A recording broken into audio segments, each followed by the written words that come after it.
El siguiente relato se llama El bautizo. Tengo 3 hijos. Cuando el menor de ellos nos presentó a su novia, me pareció que era una joven encantadora, con mucho carisma y también muy inteligente. No era muy creyente, pero mi hijo tampoco lo era, a pesar de que lo criamos enseñándole nuestra fe. Después de un tiempo se fueron a vivir juntos y un año después de eso supe que iba a ser abuela por tercera vez, pues mi hijo mayor tenía gemelos.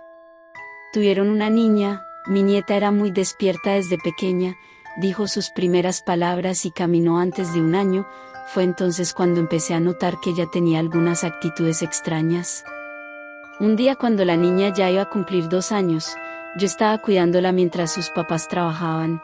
Mi esposo había salido, así que solo estábamos las dos en la casa. Ella estaba con unos juguetes en la sala. Yo me levanté un segundo a la cocina y trataba de no perderla de vista, cuando me di cuenta que había dejado de jugar y estaba sentada frente a la pared.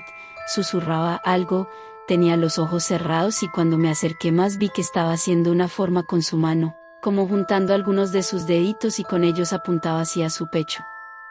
Le pregunté qué estaba haciendo. Ella me miró y empezó a reírse. Luego me dijo que estaba rezando, pero lo dijo como si fuera algo obvio. Yo me quedé sin saber qué decirle, hasta que le pregunté quién le había enseñado a rezar así. Entonces me dijo que su abuela Mita, así era como ella llamaba a su abuela materna, dijo que era ella quien le había enseñado a rezar así. Cuando llegó mi hijo le conté lo que me había dicho la pequeña. Me dijo que iba a hablar con la mamá de la niña, pero que no me preocupara, seguramente solo era un juego de niños. Después de eso no dejaron a mi nieta conmigo durante mucho tiempo. Cuando iba a visitarlos o ellos venían a verme, vi a la pequeña haciendo de nuevo ese gesto con sus manos, pero mi nuera siempre decía que últimamente le gustaba jugar así. Casi 6 meses después de eso organizamos un viaje con mis otros hijos, rentamos una casa en una zona cálida. Los niños se divirtieron, aunque mi nieta no pasaba mucho tiempo con sus primos. Pensábamos que era por la diferencia de edad, pues en esa época ella tenía 2 años y medio y los gemelos acaban de cumplir 6. Un día antes de irnos, me di cuenta que la niña estaba en el jardín, estaba jugando con algo en su mano. Todos estaban allí, pero no había nadie poniéndole atención, así que me acerqué a ella para ver qué estaba haciendo. Entonces me di cuenta que lo que tenía en la mano era una paloma muerta. Ella me sonrió, pero yo di un pequeño grito y le pedí que la soltara. En ese momento sus padres se acercaron para ver qué estaba pasando. La niña me dijo que no podía soltar la paloma porque era un obsequio que tenía que llevarle al Señor. Mi hijo, al oírla decir esas palabras, le preguntó de qué señor estaba hablando, pero la pequeña no contestó. Entonces su madre, muy molesta, le insistió en que soltara el animal. Ella le hizo caso y ambas entraron a la casa. Ese mismo día en la noche intenté buscar un momento para hablar con mi hijo sobre las cosas que estaba haciendo mi nieta, y entonces me contó que la situación cada vez era más extraña. No solo había visto a la niña haciendo esos gestos con sus manos, a veces la veía hablando sola. Al principio él pensaba que era algo normal de la edad y la imaginación, pero le llamaba la atención que siempre que le preguntaba con quién estaba hablando ella respondía que era con el Señor, y cuando mi hijo intentaba indagar más, ella se negaba a explicarle quién era ese Señor del que hablaba. En una ocasión la encontró jugando con una cucaracha muerta. Decía que debía entregarla como un regalo. Él había tenido muchas conversaciones con su pareja respecto a esto, pero sentía que ella le restaba importancia al asunto. A veces discutían, pues mi hijo empezó a notar que cada vez que dejaban a la pequeña con su abuela materna, estos comportamientos se incrementaban. Mis padres me dieron una educación católica y así crié a mis hijos. Sin embargo, nunca me metí en cómo ellos educaban a mis nietos, pero esa noche decidí preguntarle a mi hijo si ellos le habían enseñado algo sobre la fe o si incluso si habían planeado en bautizar a la pequeña. Entonces mi hijo me contó que su mujer le había insistido en que ella se quería ocupar de este aspecto de la educación de la niña, y al fin habían acordado que cuando ella fuera más grande podía elegir en qué creer. Eso me pareció sensato, pero no podía dejar de pensar que había algo sospechoso en la petición de mi nuera y la forma en la que actuaba su hija. Pasó un tiempo después de eso, hasta que un día recibí una llamada de mi hijo. Me dijo que tenía algo urgente que contarme, pero que debía ser en persona. Le sugerí encontrarnos en algún lugar, pero me dijo que prefería ir a la casa cuando yo estuviera sola. Por alguna razón prefería que mi esposo no supiera lo que iba a contarme. Así que acordamos vernos en la tarde del siguiente día, pues era miércoles y es el día de la semana en que mi esposo siempre salía al billar. Cuando llegó vi que traía una maleta. Antes de entrar observó para todo lados frente a la puerta de la calle y cuando entró también revisó por entre las cortinas de la sala, como si pensara que alguien podía estar siguiéndolo. Le pedí que se sentara y me dijera qué estaba pasando, entonces abrió la maleta. Había mucha ropa de él adentro. Me dijo que el día anterior había notado que una de sus camisas tenía un hilo salido. Cuando lo agarró para cortarlo descosió parte de la costura del puño de la manga, y notó que un mechón de pelo había salido. No le pareció algo normal, así que al llegar a casa revisó los puños de otra camisa, y se encontró con otro mechón de cabello, pero esta vez estaba envuelto en papel y parecía estar untado de sangre. En ese momento había decidido empacar algunas prendas y quería que yo le ayudara a revisarlas. Así lo hicimos y encontramos más cosas similares. Entre las costuras de sus camisas y pantalones habían mechones de pelo, papeles, incluso algodón con sangre. Me contó que su suegra pasaba mucho tiempo en la casa ayudando a cuidar a la niña y a veces era ella quien lavaba la ropa entre semana. También recordó que una vez ella le había dado un obsequio, una colonia, la que él solía utilizar siempre, pero me dijo que cuando la olió le pareció que tenía un aroma diferente. Además la tapa estaba dañada, pero ella le dijo que el frasco ahora venía así. Le pregunté si pensaba que su mujer era parte de esto, pero él me decía que no estaba seguro. Ella siempre le había parecido una persona muy amable y decente. La verdad es que a mí también me parecía una mujer muy agradable, pero no estábamos seguros de nada. Estuvimos un tiempo hablando sobre qué hacer al respecto y mientras tanto íbamos cayendo en cuenta de cosas que habían pasado. Por ejemplo, le recordé que después de que nació la niña ellos pasaron por problemas en su relación y él llegó a pensar en separarse, pero de un momento a otro él había cambiado de opinión y parecían más enamorados que nunca. Al final de esa tarde acordamos que lo más importante era el bienestar de la niña. Mi hijo me pidió que hablara con el párroco de la iglesia, me pidió que fuera muy discreta y que si él sugería que lo mejor era bautizarla yo me encargara de hacerlo sin que nadie supiera. Al día siguiente fui a hablar con el cura, le conté todo lo que había pasado.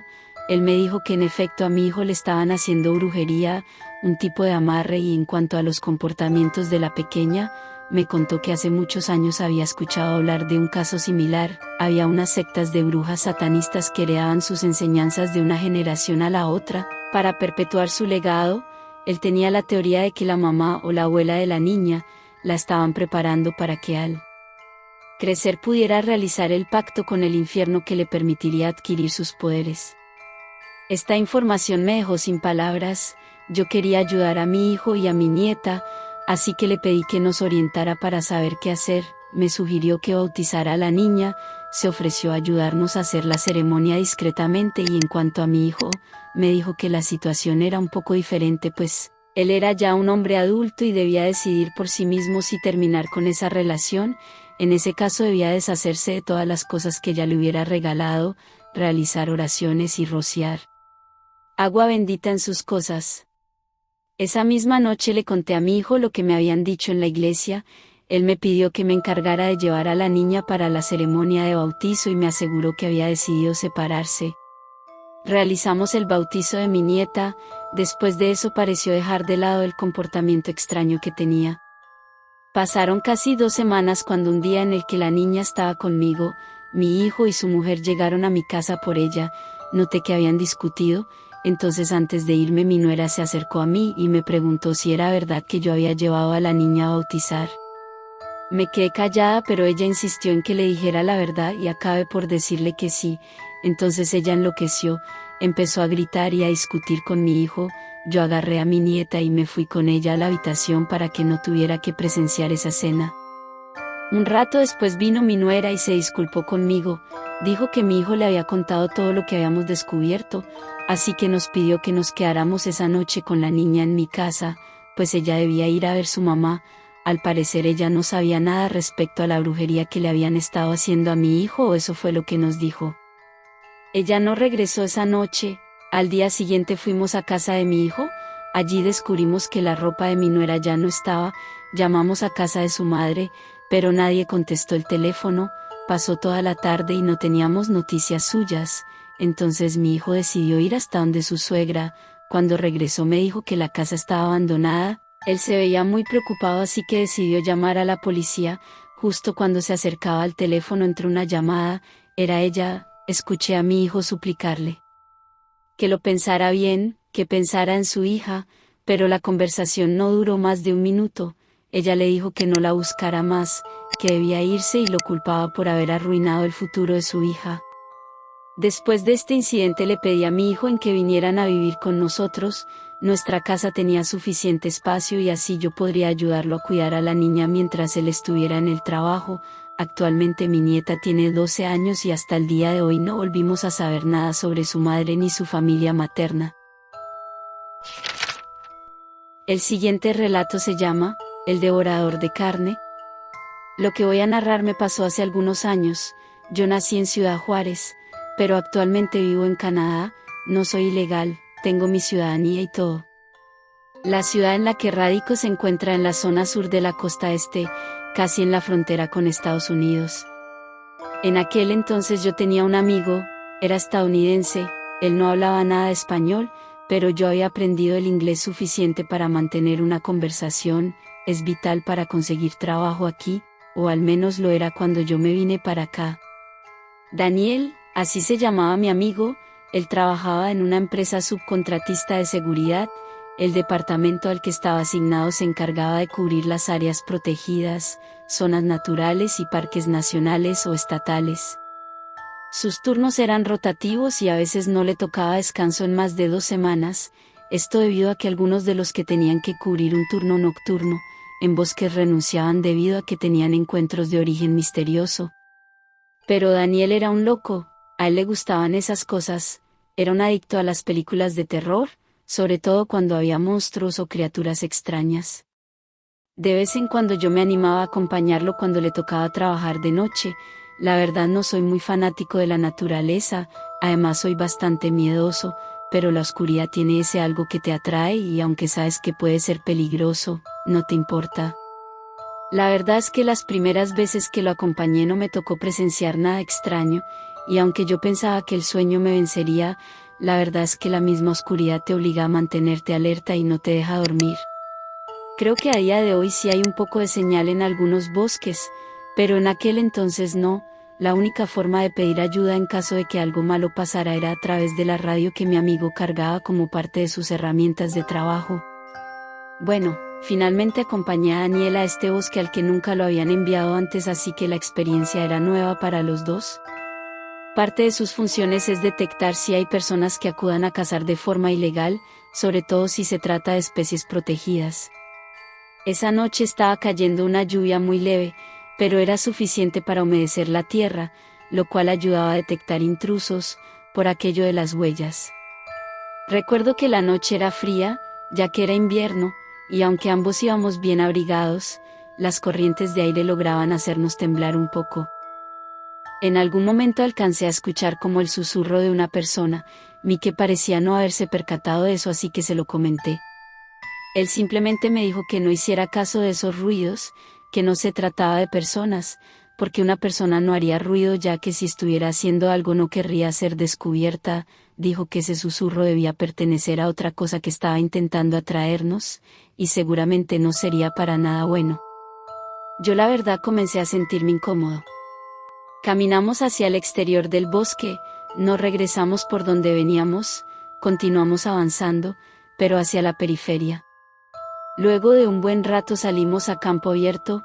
Ahí Daniel me dijo que en ese bosque se habían reportado varias desapariciones, además que ya habían encontrado restos humanos con indicios de haber sido parcialmente devorados. Yo le pregunté por qué nada de eso estaba en las noticias o en algún periódico. Él me respondió algo que me dejó pensando: por la misma razón que nadie te dice de dónde vienen los componentes de tu celular. Entendí a qué se refería. Nos comimos unas barras de chocolate mientras caminábamos por fuera de la zona boscosa. Estábamos contando algunas cosas graciosas cuando a lo lejos alcanzamos a ver una camioneta.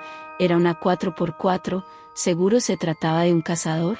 Teníamos que acercarnos para ver la matrícula y reportarla, pero no podíamos acercarnos así simplemente, podrían vernos y hasta dispararnos, entonces nos tuvimos que adentrar un poco entre los árboles para evitar ser vistos. Caminamos despacio hasta estar lo suficientemente cerca para alcanzar a distinguir la matrícula de la camioneta. Luego nos volvimos a alejar del área para que mi amigo reportara por radio la situación. La persona detrás de la radiofrecuencia le dijo a Daniel que la policía ya iba en camino para verificar la situación. También le pidieron que localizara al cazador. Estábamos caminando de regreso a la camioneta cuando escuchamos un disparo. Sí o sí debía tratarse del cazador. Nos movimos a paso veloz en la dirección de donde Mike creía que provenía el disparo, o sea, el corazón del bosque. Mientras nos adentrábamos al bosque, mi amigo avisó por radio lo del disparo. Daniel me estaba dejando un poco atrás, pero de pronto se paró en seco, y claro que yo hice lo mismo. Utilizando señas me dio a entender que había visto algo moverse detrás de unos árboles cercanos, y ese algo no era un conejo ni una ardilla. Entonces escuchamos otro disparo, ambos vimos como alguna cosa corría hacia el corazón del bosque. Me relajé un poco al notar que la cosa que habíamos visto tenía cornamenta y se movía en 4 patas. Pensé en alguna especie de ciervo, y se lo dije a Daniel. Pero él inmediatamente descartó esa posibilidad, ya que si lo piensan los animales huyen cuando se tienen amenazados, porque un ciervo iría en la misma dirección del disparo, era un comportamiento anormal. Antes de seguir avanzando me dijo que podíamos regresar a campo abierto para que yo me quedara ahí esperando a la policía en lo que él iba a buscar al cazador. Le dije que no, que quería acompañarlo. Chocamos los puños y seguimos el camino que nos estaba llevando a la siniestra profundidad del bosque.